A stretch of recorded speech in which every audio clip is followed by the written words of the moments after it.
Selamat pagi Bapak Ibu Saudara yang dikasihi Tuhan Yesus. Salam. Salam. Puji nama Tuhan, pagi hari ini oleh karena kemurahan Tuhan kita boleh kembali lagi di tempat ini untuk bersama-sama berhimpun, memuji, memuliakan nama Tuhan sebagai ucapan syukur kita. Sebelum kita mulai ibadah kita pagi hari ini, mari Bapak Ibu kita saat berdiri sejenak. Kita akan menundukkan kepala kita. Kita akan fokuskan hati dan pikiran kita pagi hari ini hanya tertuju kepada Tuhan.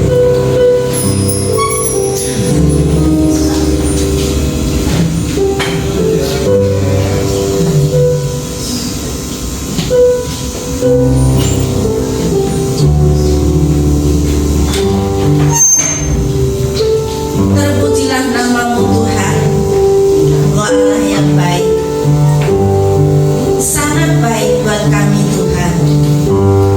Anugerah-Mu begitu besar, kasih-Mu begitu nyata dalam kehidupan kami Tuhan. Pagi hari ini Tuhan, kerinduan kami untuk kami menyenangkan hati-Mu Tuhan.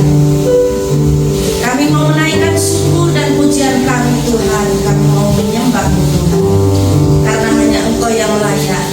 Engkau yang layak dipuji, disembah Tuhan. Engkau Allah yang maha kudus, yang maha suci. Biarlah Tuhan layakkan setiap kami Tuhan untuk kami menaikkan syukur kami sebagai persembahan yang terima kasih Tuhan. Ibadah ini Tuhan kami serahkan ke dalam tangan kuasa-Mu, awal, pertengahan hingga akhirnya.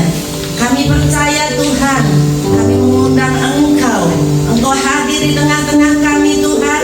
Engkau memberikan kekuatan bagi kami, memulihkan kami, menguatkan kami, bahkan menyembuhkan setiap kami yang sakit. Terima kasih Tuhan. Inilah setiap hati kami Tuhan. Kami rindu menyenangkan hati-Mu. Haleluya Yesus. Terpujilah nama-Mu kekal selama-lamanya. Tuhan Yesus.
mengasihi kami. Ajar kami Tuhan untuk kami juga mengasihi Engkau. Biarlah pagi hari ini, ibadah ini menjadi berkat bagi setiap kami Tuhan. Dan kami siap Tuhan memuji, memuliakan nama-Mu, bersukacita bersama Engkau. Di dalam nama Tuhan Yesus Kristus yang siap bersukacita pagi hari ini, katakan amin. Puji nama Tuhan. Silakan duduk Bapak Ibu Saudara yang dikasihi Tuhan. Terkadang kita tidak sadari ya kalau keadaan kita mengalami satu kesulitan. Tetapi sebenarnya Tuhan Yesus tidak pernah meninggalkan kita, karena rancangannya yang begitu indah, rancangannya begitu baik, tidak pernah memiliki rancangan yang buruk. Kami bersyukur Tuhan atas semua rancangan.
dengan kita semua di dalam keluarga maupun di dalam ibadah-ibadah.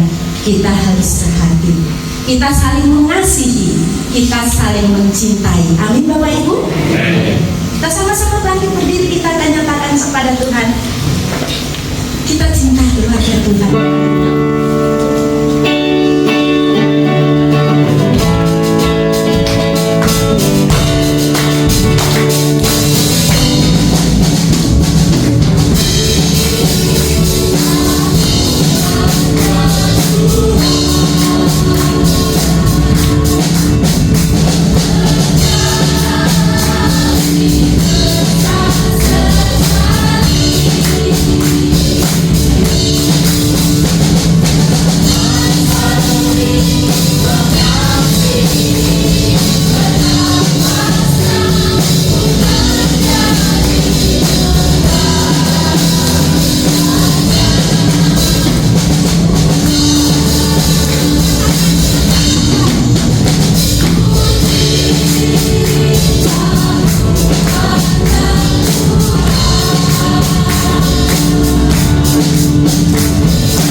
saudara seiman, saling satu kesatuan di dalam kasih Tuhan, hidup dengan penuh persatuan.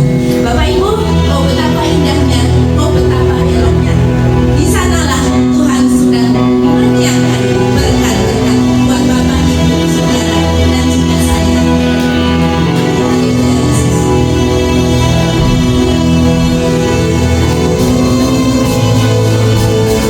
Boleh saksi bersemangat Bapak Ibu?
luar biasa.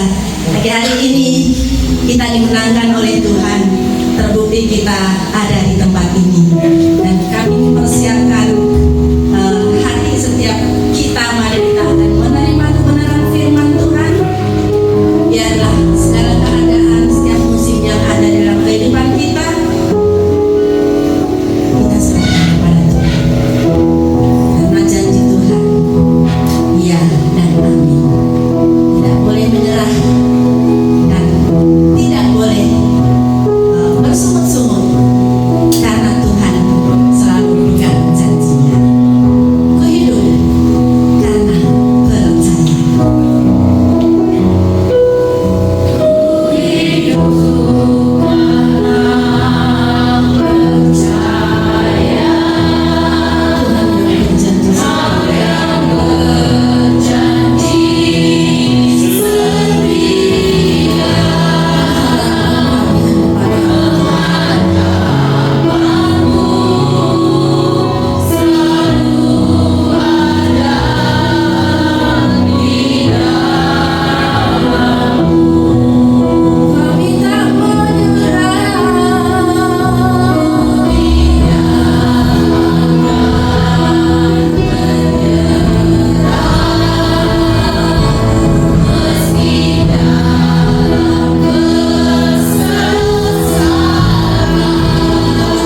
janji-Mu, ya dan amin bagi kehidupan kami Tuhan.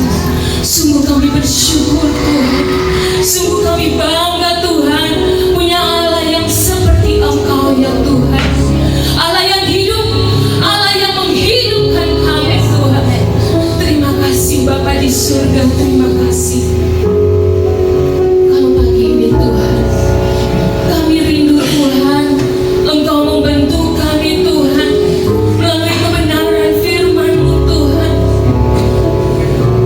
Kami percaya Tuhan, ketika kami menyerahkan hati, pikiran kami Tuhan di hadapan-Mu, Roh Kudus-Mu akan berkarya atas kami Tuhan, mengurapi benih firman-Mu dalam hidup kami Tuhan, sehingga Engkau yang memampukan kami Bapa, untuk kami boleh menjadi pelaku-pelaku kebenaran-Mu Tuhan, dan sungguh hidup kami berkenan di hadapan-Mu. Terima kasih Bapa di surga, terima kasih.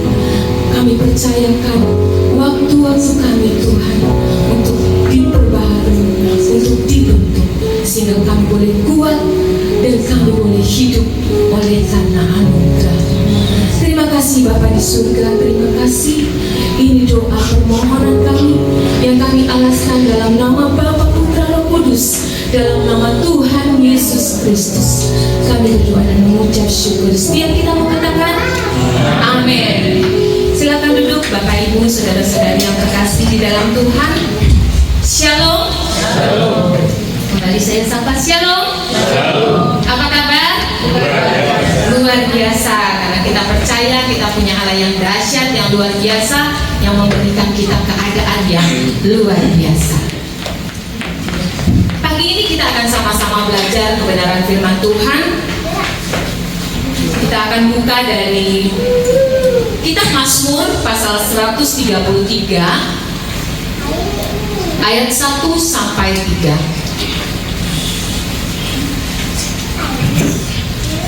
Mazmur 133 ayat 1 sampai dengan 3. Nanti saya akan baca yang ganjil, Bapak Ibu yang genap.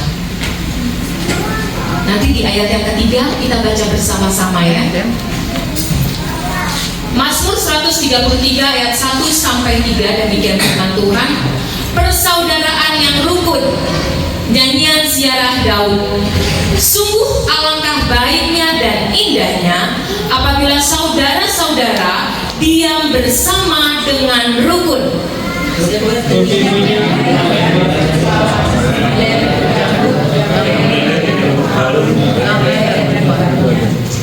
Seperti embun gunung Hermon yang turun ke atas gunung-gunung Sion, sebab sana Tuhan memerintahkan berkat kehidupan untuk selama-lamanya.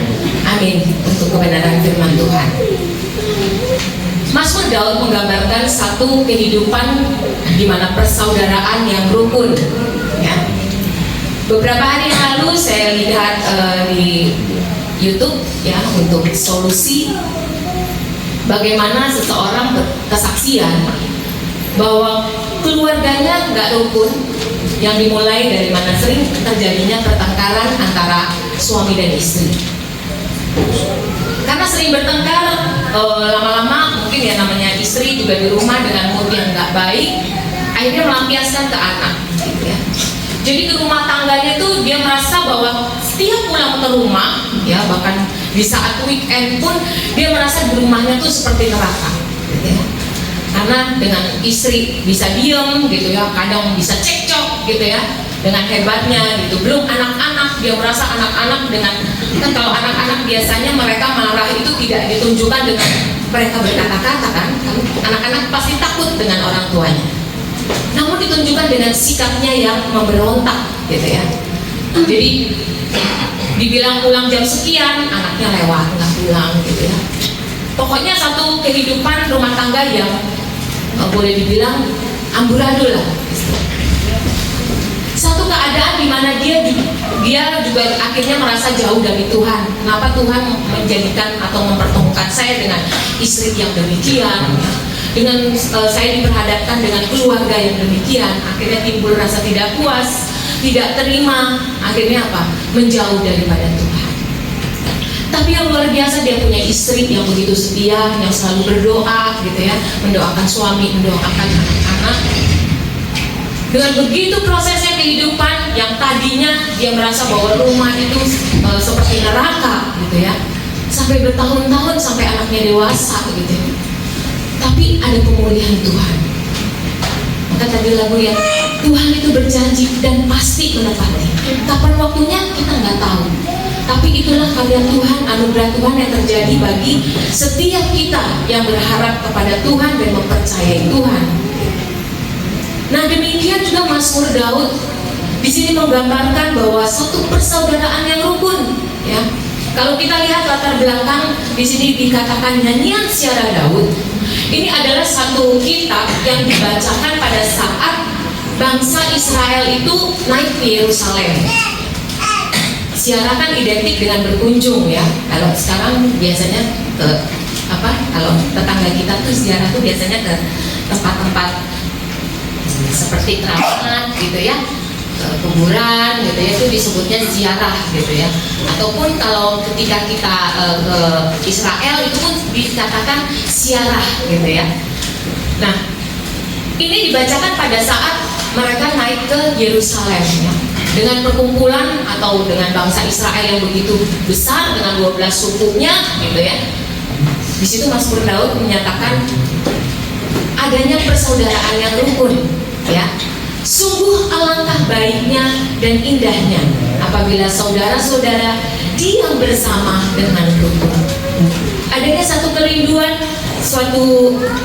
kerinduan Daud untuk bagaimana mempersatukan setiap anggota ya, setiap suku-suku Israel itu untuk tetap teguh, untuk tetap bersatu ya, dalam satu kesatuan di dalam Tuhan. Dan ini pun dimulai dari setiap keluarga ya. Karena bagaimana gereja, bagaimana satu persekutuan bisa rukun kalau tidak dimulai dari keluarga. Dikatakan persaudaraan. Siapa itu saudara? Ya. Saudara itu adalah orang yang terikat dengan ikatan kasih. Ya. Saudara bisa dengan pertalian darah, gitu ya, kakak, adik, orang tua, gitu ya, paman, gitu ya, itu masih ada pertalian darah. Namun persaudaraan, saudara juga merupakan satu perkumpulan yang terikat dengan kasih, yang menyatu di dalam satu organisasi tertentu gitu ya. Misalnya perkumpulan sepeda gitu ya, itu kan satu persekutuan ya, satu persaudaraan yang menganggap seorang bersaudara dengan yang lain. Demikian juga dengan gereja. Gereja adalah kumpulan orang-orang percaya di mana saling terikat di dalam kasih Kristus dan untuk saling membagikan kasih Kristus. Itulah persaudaraan. Kadang nggak melulu persaudaraan juga dengan ikatan darah. Ketika Daud dia bersaudara atau bersahabat dengan Yonatan, anaknya Saul, gitu ya. Mereka terikat demikian erat dan dikatakan mereka sudah seperti saudara. Demikian juga Tuhan Yesus ketika dia menyatakan kepada murid-muridnya, dia mengatakan saudara-saudaraku ya. Murid-murid itu adalah saudara-saudara Tuhan Yesus gitu ya.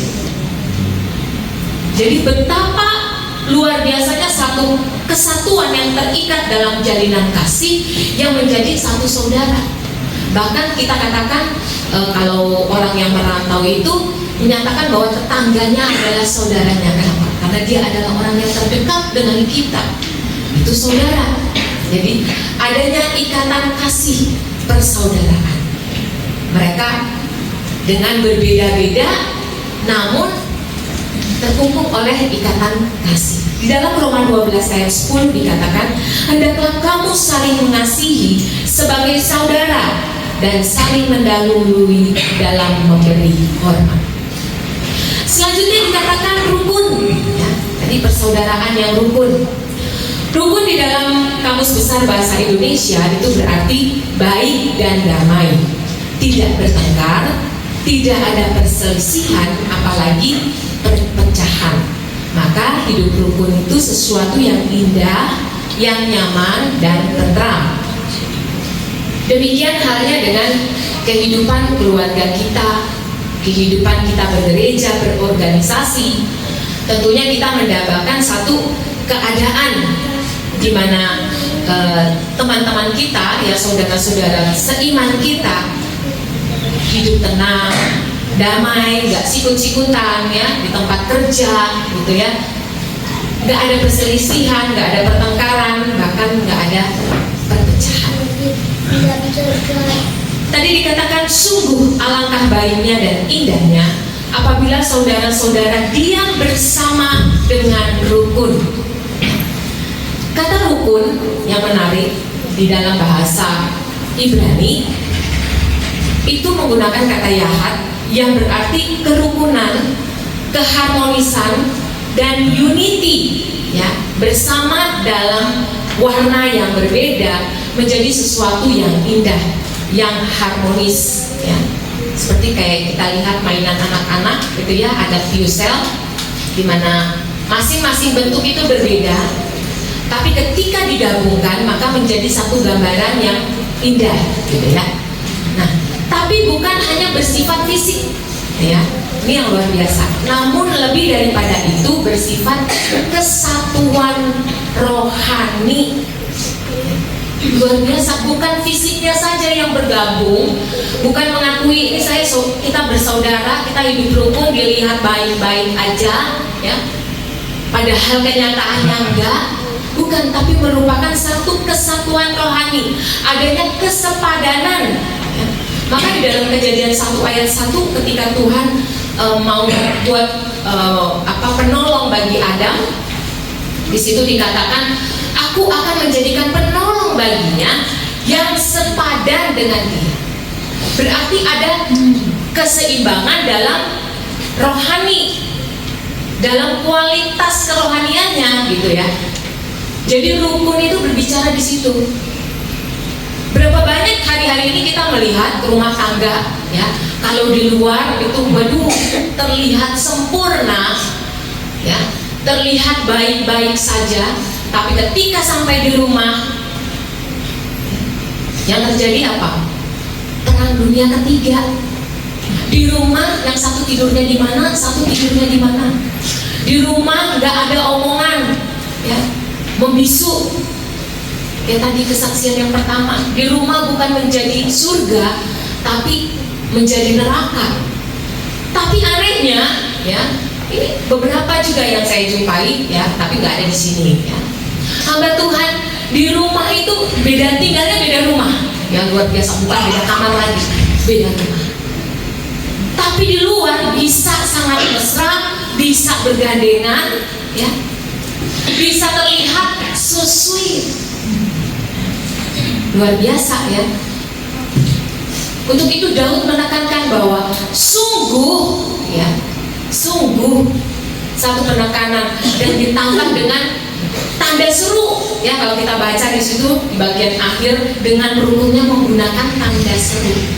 Kita tahu kalau di dalam bahasa Indonesia itu kan tanda seru melambangkan tanda perintah ya.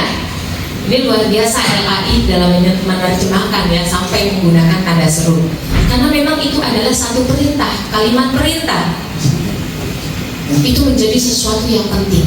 Kalau sampai ada penekanan tanda seru, ada penekanan kata, kalimat merupakan satu kalimat perintah, berarti itu harus dikerjakan. Itu bukan slogan, itu bukan hanya omongan, tapi harus dikerjakan karena itu sesuatu yang penting. Mengapa? Karena hidup rukun itu adalah tanda bahwa kita adalah anak-anak Allah. Di dalam Matius 5 ayat 9 dikatakan, berbahagialah orang yang membawa damai karena mereka akan disebut anak-anak Allah.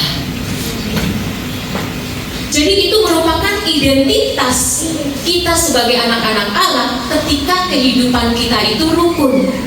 Rukun yang memang benar-benar rukun. Ada kesatuan, kesepadanan rohani di dalamnya. maka menjadi sesuatu hal yang alangkah baik dan indah, ya, baik melalui kelakuan, baik dipandang juga, gitu ya. Jadi merupakan sesuatu hal yang menyenangkan. Bahkan di dalam Matius 5 ayat 24, di situ ketika Tuhan Yesus sedang membicarakan kepada murid-muridnya bahwa ketika orang membawa persembahan saja ke rumah Tuhan, ketika dia belum berdamai dengan saudaranya, maka dia harus pulang dulu, berdamai dulu dengan saudaranya. Setelah berdamai, baru dia kembali ke rumah Tuhan dan memberikan persembahan. Jadi rukun itu penting.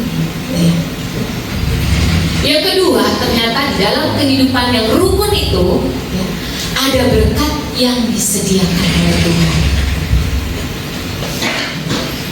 Mazmur di dalam ayat yang ketiga, kesanalah Allah memerintahkan berkat. Jadi di dalam kerukunan itu ada berkat yang diberikan oleh Tuhan, yang disediakan oleh Tuhan. Ada mujizat di situ. Mujizat bisa terjadi ketika ada kerukunan.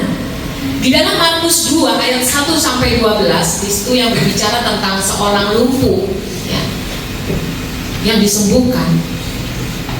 Dia nggak bisa datang kepada Tuhan karena banyak orang kan. Tapi ada 4 orang yang bersatu hati membawa si lumpuh ini naik ke atas rumah lalu menurunkannya. Hidup yang rukun. Coba kalau yang satunya nggak rukun, yang satunya nurunin duluan, yang satu jatuh dibedubrak gitu ya. Satu bawa ke sana, satu bawa ke sana gitu ya. Orang kan kalau selisih kan begitu ya. Tarik-tarikan, ontok-ontokan gitu ya. Kalau orang Jawa bilang ontok-ontokan gitu ya.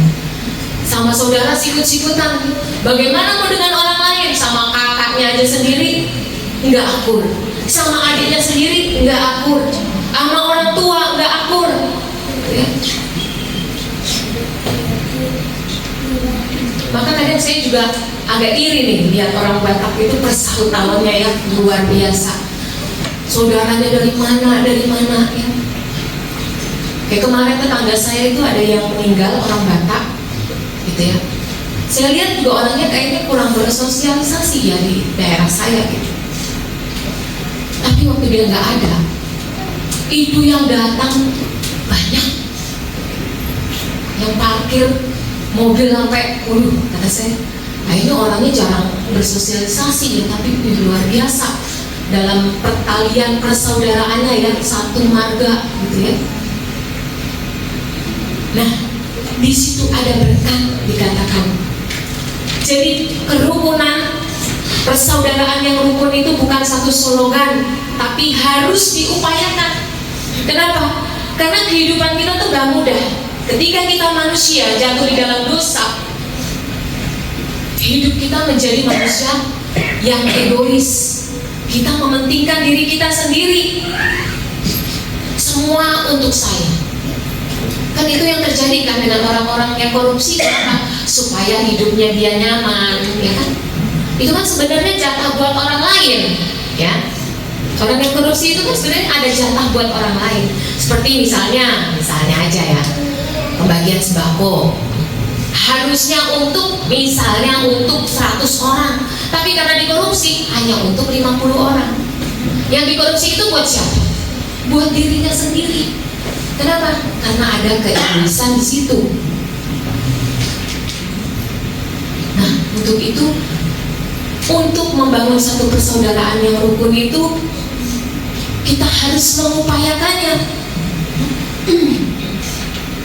Maka yang harus kita lakukan adalah kita harus punya komitmen. Komitmen itu satu ketetapan hati, gitu ya. Pendiriannya harus teguh. Kenapa? Ya ketika kita berketetapan hati untuk hidup di dalam persaudaraan yang rukun, ada harga yang harus kita bayar. Maka ketetapan hati itu penting ya. Ketika Daniel dia mau dimasukkan ke gua singa, ya, dia tetap berketetapan hati.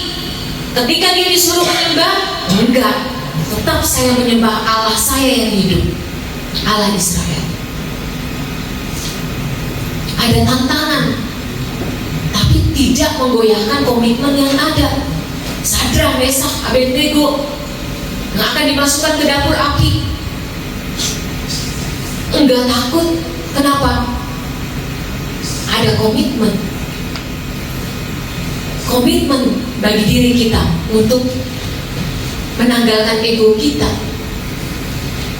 untuk mencapai kepentingan bersama, tujuan gitu ya. Selanjutnya yang harus kita upayakan apa? Menyangkal diri, pikul salib. Enggak mudah menyangkal diri, pikul salib ya. Bagaimana kita menahan emosi, perasaan kita.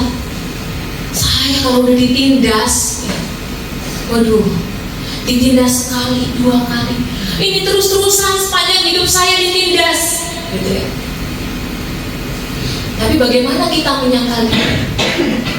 Waduh, saya kalau ketemu kakak saya, waduh, bagaimana dia meremehkan saya dikata-katain ya, dari A sampai Z. Waduh, kalau saya ketemu om saya, kalau saya ketemu tante saya ya, itu masalah diungkit lagi. Emosi kayaknya udah pengen udah bergejolak.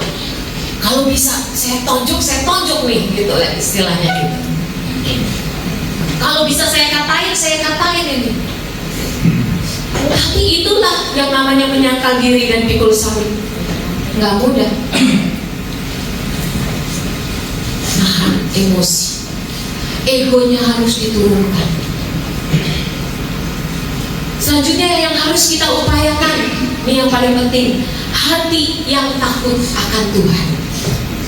Kenapa tadi kerukunan itu kan bukan hanya berbicara satu kesatuan, tapi berbicara tentang kesatuan rohani.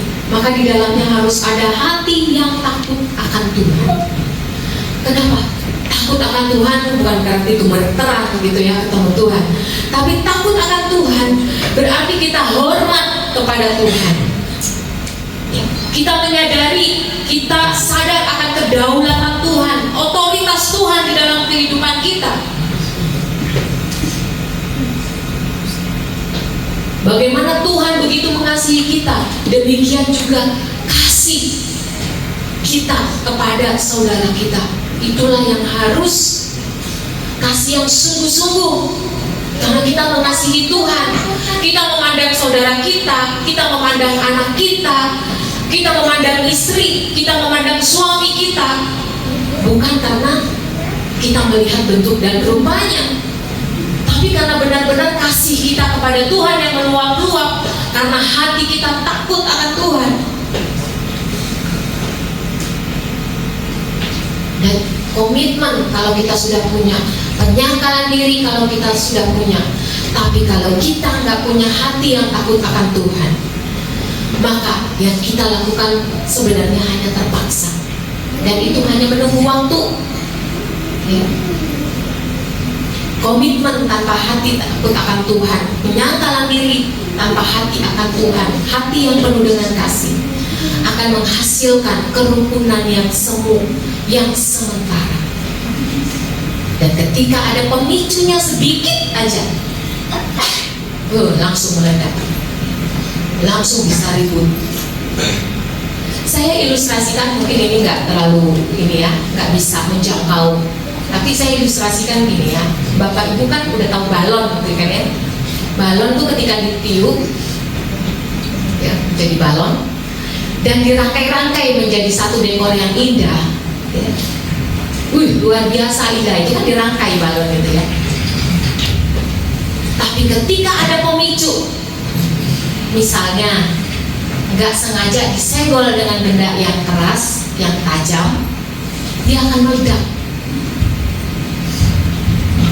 Itu saya bilang kesatuan persaudaraan yang rukun tapi semu. Tapi kita lihat ban mobil atau ban motor, ban sepeda, dia kan harus kesatuan karena ban dua kan. Kalau satu pasti jomplang, bisa jatuh gitu ya. Tapi kalau dua ya seperti motor gitu ya, ketika dipakai buat berjalan, gerobak gitu kan dia bersatu. Ada kesatuan di situ. Ban itu kan keras. Ketika di jalan dia cuma kena kerikil apa gitu ya, tetap ban itu akan tetap. Itu menjadi kerukunan, persaudaraan yang rukun, yang sejati. Ada kerikil, jalan yang lubang, tetap jalan. Tapi kalau balon tadi, waktu dirangkai luar biasa indah, tapi ketika ada pemicu, dia meledak. Bagaimana dengan kita? Kehidupan keluarga kita, sudahkah ada persekutuan, persatuan, keharmonisan, kesatuan rohani di dalam keluarga kita? Karena itu nanti akan berdampak. Ketika gereja, setiap keluarga masing-masing dengan persaudaraan yang rukun di dalam gereja akan berdampak dengan dahsyat. Dan ketika kerukunan itu boleh terjadi, ada berkat yang disediakan. Di dalam ayat yang ketiga dikatakan, sebab kesanalah Tuhan memerintahkan berkat kehidupan untuk selama-lamanya.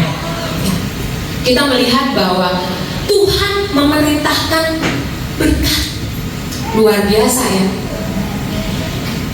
Berkat itu asalnya dari Tuhan. Tuhan yang memerintahkan berkat. Artinya ada kepastian. Jadi berkat itu sesuatu yang pasti, bukan yang hanya mengada-ngada, bukan hanya slogan, tapi memang berkat itu Tuhan perintahkan ya. Di dalam Mazmur 133 ayat 6 itu pun dikatakan ya, diperintahkan berkat Tuhan. Seperti seorang raja ketika memerintahkan kepada rakyatnya, kepada bawahannya, kepada para menterinya, panglimanya gitu ya. Itu sesuatu hal yang harus dikerjakan, gak bisa enggak, harus dilakukan.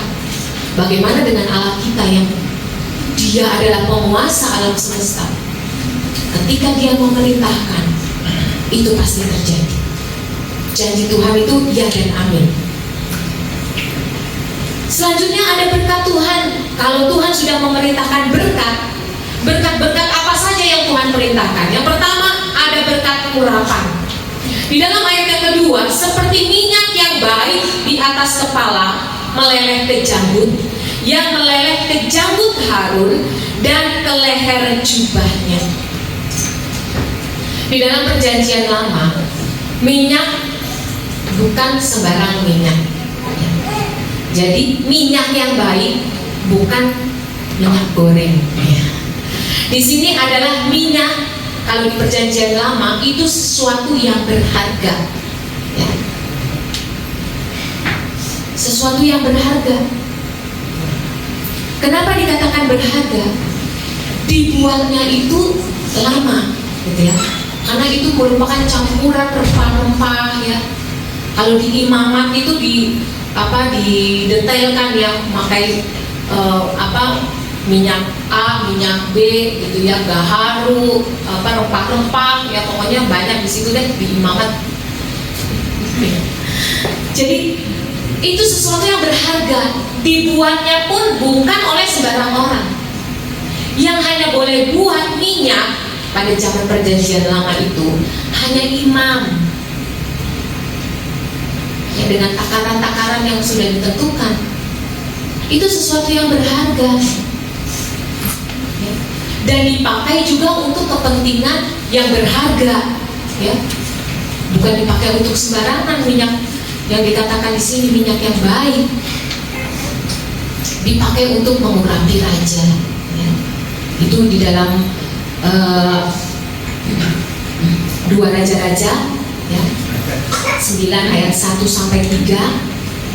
Dimana ketika Elisa membuat minyak urapan itu, urapannya dikasih ke nabi-nabi untuk mengurapi Raja Yehu bin Yosafat bin Nimsi. Lalu di dalam 1 Samuel 10 ayat 1, ketika Nabi Samuel mengurapi Raja Saul, ya, itu menggunakan minyak urapan. Jadi minyak urapan itu sesuatu yang berharga, yang dipakai untuk mengurapi seorang raja, yang dipakai untuk menguduskan benda-benda yang ada di dalam bait Allah, untuk peralatan ibadah, perlengkapan ibadah, semua diurapi, dikuduskan dengan yang namanya minyak urapan. Berharga, ya. Harganya mahal, ya. Ketika seorang wanita memecahkan buli-buli yang berisi minyak narwastu untuk mengurapi kaki Yesus, murid-muridnya, ya, siapa yang bilang, waduh itu minyak ya, jangan, lebih baik dibuat untuk membantu orang. Tapi Tuhan bilang enggak, saatnya, ya, suatu lambang kematian bagi Tuhan Yesus. Jadi dikatakan minyak yang baik itu minyak yang berharga, yang dicurahkan, ya, mengalir, dilimpahkan. Bagaimana berkat Tuhan itu melimpah, berkat Tuhan itu berharga buat kita, ya. Dan berkat ini bukan hanya bicara tentang tapi berkat-berkat rohani yang diberikan bagi kita. Iman yang semakin bertumbuh, hati yang semakin takut akan Tuhan, pengendalian diri, buah-buah roh. Walaupun ada bagian kita yang harus kita bayar dengan mahal, itu berkat urapan. Ada otoritas di dalamnya, lambang otoritas, ya.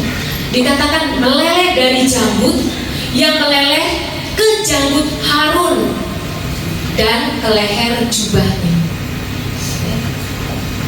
Ada kata Harun, jadi berkat-berkat urapan rohani itu tercurah bagi kehidupan kita ketika ada persaudaraan yang rukun. Selanjutnya di situ ada berkat kehormatan dan wibawa. Berkat kehormatan dan wibawa. Kenapa? Tadi saya bilang minyak urapan itu mahal, dibuat handmade oleh imam, seorang imam, ya.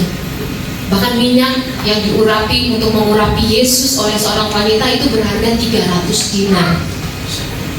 Itu upah 1 tahun. Kalau kemarin saya searching di Google, 300 dinar itu berapa ya, gitu ya. Ada yang ada di situ ternyata banyak macam ya, ada dinar apa ya kemarin itu ya. Itu ternyata di total itu ada yang 15 juta, ada yang 13 juta gitu ya. Jadi bagaimana itu merupakan satu kehormatan, ada wibawa ilahi, meleleh, ya tadi dikatakan meleleh, mengalir. Berkat itu mengalir dari Tuhan, ya. Kalau ordonansi keluarga Kristen, dari Tuhan Yesus turun ke suami, turun ke istri, turun ke anak-anak. Dalam ke gereja, dari Tuhan turun ke gembala, turun ke imam, turun ke jemaat.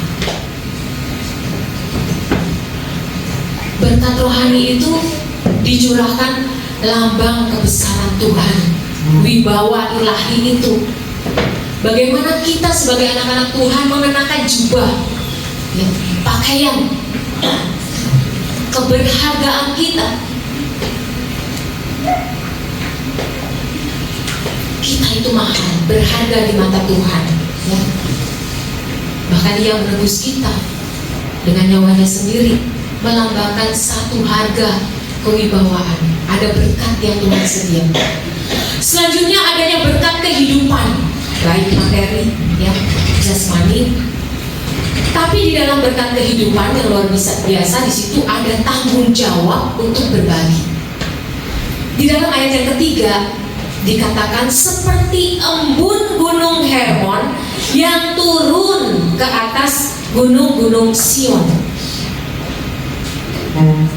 Gunung Hermon itu ketinggiannya 2.814 meter. Ya, ini saya juga searching di Google ya. Adanya di sebelah timur laut Galilea, dan itu ada di Bilangan 3 ayat 7 sampai 8. Puncaknya itu selalu tertutup salju, jadi ada salju abadi di situ ya.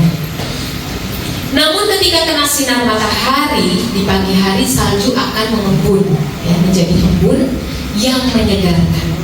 Dan ketika mulai terik ya, salju itu akan mencair, lalu meleleh turun melalui celah-celah batu menjadi air terjun mengalir ke sungai, dan akhirnya sampai ke sungai Yordan. Tapi yang luar biasa ketika saya lihat ya, mungkin ada yang bawa Alkitab itu di belakang ya, ada peta, dan itu di halaman yang keduanya kalau nggak salah itu yang bisa dilihat dari Gunung Hermon ke bukit-bukit Sion itu jauh loh, gitu. Itu jaraknya jauh, dan itu dibatasi dengan adanya jurang-jurang juga yang terjal, menandakan bahwa berkat Tuhan itu selalu ada bahkan di saat ketidakmungkinan. Berkat Tuhan itu selalu ada bahkan di saat kemustahilan. Gak mungkin, waduh hari-hari ini rasanya seret, gak mungkin. Tapi Tuhan bilang, seperti embun di bukit Hermon, ya, di gunung Hermon, mengalir ke bukit-bukit Sion. Kalau pikir itu kan air mengalir dari tempat yang tinggi ke tempat yang rendah. Memang bukit Sion itu posisinya lebih rendah, tapi ingat, di antara bukit Sion dan gunung Hermon itu ada jurang, ada semacam tebing-tebing terjal. Kalau air udah jatuh ke bawah, dia nggak mungkin naik lagi ke atas, iya kan? Coba kalau kita ngalirin air, terus di bawahnya udah ada ember, terus di atasnya ada gelas. Air yang udah masuk ke ember nggak mungkin naik ke gelas. Tapi disitulah luar biasanya Allah kita.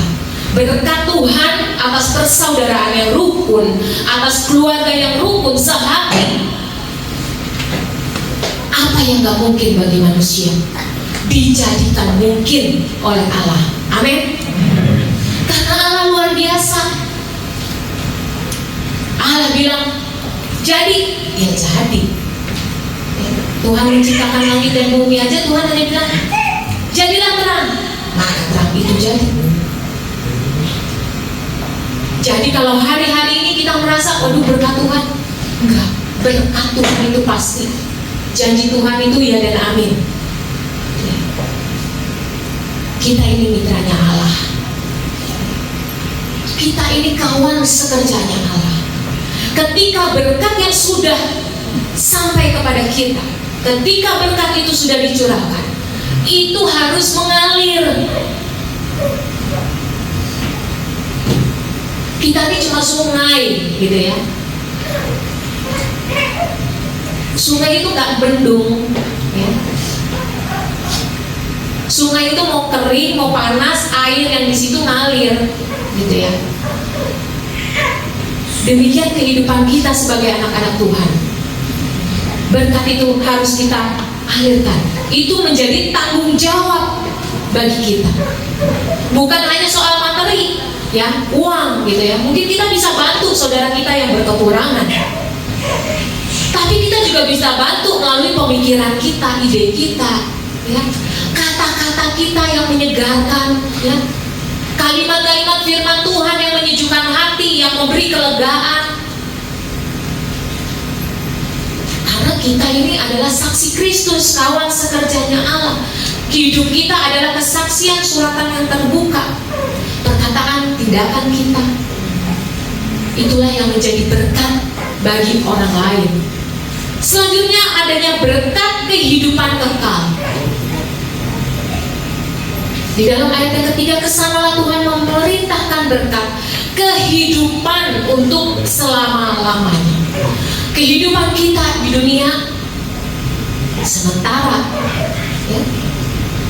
Hidup kita tidak kekal. Ketika manusia jatuh di dalam dosa, ada kematian. Tapi Tuhan katakan ada kehidupan untuk selama-lamanya. Tujuan kita adalah untuk kita hidup kekal bersama Bapa di surga. Dan Tuhan menjanjikan itu. Ia memastikan ada berkat kehidupan kita di dalam dunia ini dan bahkan kehidupan kita di masa yang akan datang. Bapak Ibu saudara-saudara yang terkasih di dalam Tuhan, pagi ini kita belajar bahwa hidup rukun adalah dambaan dari kita. Dan untuk itu harus kita upayakan dengan adanya komitmen untuk kita memiliki hidup yang rukun, ya. Kita memiliki ketetapan hati, adanya penyangkalan diri dan pikul salib, dan lebih dari itu adanya kesatuan rohani di mana hati kita adalah hati yang takut akan Tuhan. Kita menyadari eksistensi Tuhan, ya, di mana kita mengikuti segala perintah yang dinyatakan oleh Tuhan dengan dasar kasih, sehingga kehidupan rukun itu, ya, memang benar-benar rukun, memang adalah kerukunan yang sejati dan bukan kerukunan yang semu. Dan ada berkat yang sudah Tuhan nyatakan. Tuhan memberkati kita dengan memerintahkan berkat-berkat, yaitu berkat pengurapan, berkat kehormatan di bawah ilahi, berkat kehidupan saat ini di dunia, di mana kita pun memiliki tanggung jawab untuk berbagi, dan adanya berkat kehidupan kekal. Amin. Kita mau bangkit berdiri di hadapan Tuhan. Kami rendahkan diri di hadapan Tuhan, membawa hancur hati saat bersama. Biarlah ini menjadi pengakuan kita di hadapan Tuhan. Biarlah Tuhan menjadikan kita satu, agar dunia dapat melihat bukti nyata dari kasih Tuhan. Haleluya Yesus. Haleluya Yesus. Kami rendahkan diri di hadapan-Mu, membawa hancur hati saat berseru, agar kami saling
Buat kami mengerti betul apa yang sedang kami nyanyikan Tuhan.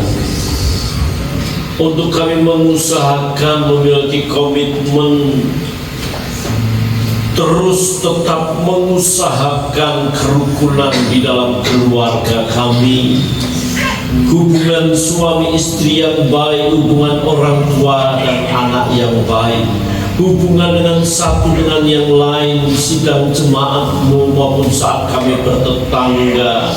Ajar kami terus mengusahakan kerukunan itu, sebab di situ ada damai, di situ ada pengampunan, di situ ada sukacita, di situ ada berkat-berkat Allah, bahkan kehidupan kekal. Bapa, terima kasih untuk kebenaran firman-Mu. Berkati hamba-Mu pendeta Eva Sulistianti Muniaga STH, Tuhan memberkati dengan hikmat marifat serta urapan dan tempat yang maha tinggi.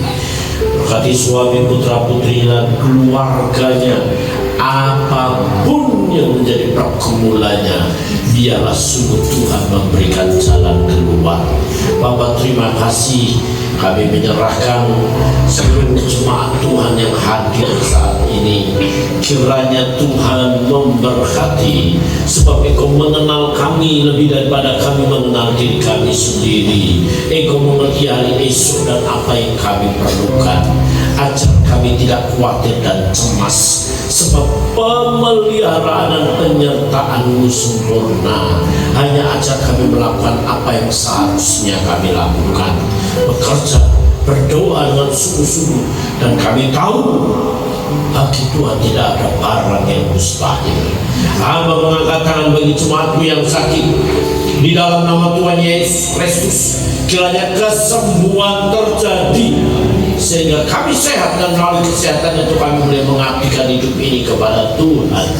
Bagi yang belum mendapat pekerjaan, terus hamba-Mu berdoa Tuhan memberkati agar jemaat boleh bekerja dan diberkati untuk menjadi berkat buat pelayanan di tempat ini. Bapa, bagi jemaat Tuhan yang hari demi hari hanya ada dalam pertiktokan melalui firman-Mu, Tuhan kembalikan damai sejahtera itu, sehingga kerukunan boleh nyata bagi jemaat-Mu. Berkati mata pencarian umat Tuhan, perusahaan, pekerjaan, apapun yang dikerjakan umat Tuhan diberkati Tuhan, sehingga boleh menjadi berkat bagi di tempat ini. Khusus untuk Natal tanggal 17, 24, 25 yang kami perlu banyak dana, kami percaya itu tercukupi karena semua jemaat Tuhan mengambil bagian. Dan kami tahu, kami tidak mau pelit, kami tidak boleh pelit. Ini buat pekerjaan Allah. Dan kami percaya jemaat Tuhan yang sudah menabur akan menuai dengan limpahnya. Ibu Lina yang sebagai ketua, Tuhan tolong untuk mewujudkan Natal bersama panitia dengan penuh sukacita. Kami percaya kami GPI, Papa Mas diberkati Tuhan untuk menjadi berkat, dan nama-Mu dipermuliakan. Bimbing kami pulang sampai ke rumah kami dengan selamat ya Tuhan. Berkati negeri ini dengan keamanan dan ketentraman melalui pemerintah kami, Presiden Bapak Insinyur Joko Widodo, Tuhan dengan nikmat bersama wakil dan para menteri, sehingga kesejahteraan nyata, keamanan nyata, sebab kesejahteraan negeri ini juga merupakan kesejahteraan kami. Perekonomian semakin membaik, sebab itu berdampak dalam hidup kami. Sebelum jemaat Tuhan pulang, jemaat Tuhan juga akan memberi persembahan. Berkati persembahan umat-Mu agar berarti untuk pelayanan di tempat ini, baik persembahan rutin, persembahan perpuluhan, ucapan syukur maupun persembahan Natal, semua diberkati Tuhan. Terpujilah nama-Mu. Saudara, arahkan mata hatimu kepada Tuhan yang mengasihi dan membela, memelihara dan mencukupi engkau. Pulanglah dengan damai dan sejahtera dari Allah Bapa, kasih setia dari Yesus Kristus Tuhan, dan persekutuan Roh Kudus menyertai saudara sekarang sampai Maranatha, Yesus datang menjemput kita. Haleluya. Dalam nama